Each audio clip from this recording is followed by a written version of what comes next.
भुन्टीलाई master साहेबले यति धेरै माया गरेका छन् हेर्नुहोस् भुन्टी त। तथा कान्छी सिरियल कोले हेर्नुहुन्छ र कोले मन पराउनुहुन्छ आशा खड्कालाई।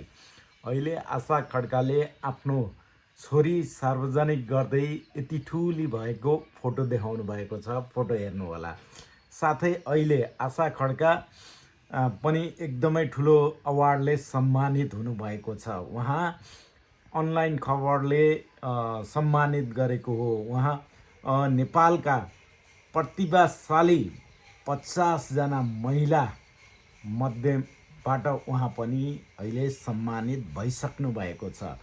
उहाँ भुन्टी तथा कान्छीलाई कोले मन पराउनुहुन्छ, उहाँलाई बधाई अवश्य लेख्नुहोला। उहाँलाई कङ्ग्रेचुलेसन म पनि दिन चाहन्छु, तपाईँहरू पनि कमेन्टमा दिनुहोला। साथै नयाँ एपिसोड आउने बित्तिकै तपाईँहरू हेर्न को तयार हुनुभएको छ, कृपया त्यो पनि कमेन्ट गर्नुहोला।